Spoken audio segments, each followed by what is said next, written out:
Hi, this is Sasi sharing with you the top stories of today. The Bihar cabinet has taken major decisions. It plans to create 1 crore jobs in the next 5 years through new tech and industrial projects.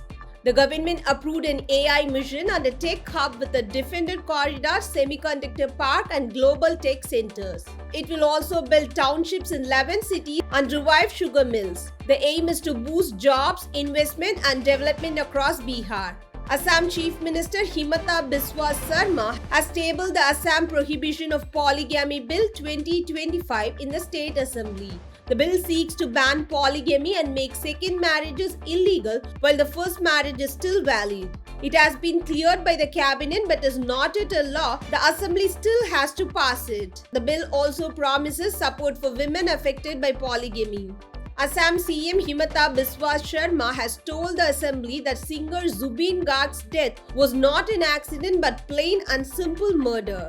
Zubeen, one of Assam's most loved artists, was known not only for his music but also for speaking out on public issues from anti-CAA protests to youth causes, making him an influential public figure. He died in Singapore in September, first reported as a drowning case, but the CM said evidence shows he was killed with one main attacker and others helping, and added that the motive behind the murder will shock the state.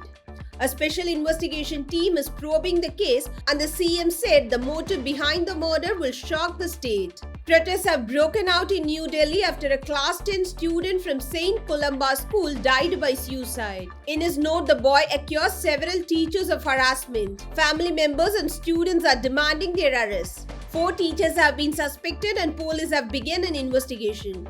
A rare volcano eruption in Ethiopia has sent a high-altitude ash cloud across the Red Sea and into India, disrupting many flights. The Heli Gubbi volcano, dormant for 12,000 years, erupted on Sunday and pushed ash 14 kilometers into the sea. Indian Airlines diverted and cancelled several flights, but the Indian Meteorological Department says the ash is too high to affect weather or Delhi's air quality. The cloud moved over Gujarat, Rajasthan, and Delhi. The White House has defended President Donald Trump's latest comment on the H-1B visa. Officials said his stand is nuanced, meaning he wants a balanced approach. They explained that Trump supports bringing skilled foreign workers when needed, especially for big manufacturing and tech projects. But at the same time, he wants to make sure American workers are not replaced. This defense comes after criticism from both his supporters and opponents, who said his statement created confusion. So while the H-1B program may continue, it could come with tighter checks, higher requirements, or limited numbers. Thanks for watching. This is File in Media, connecting you to the world.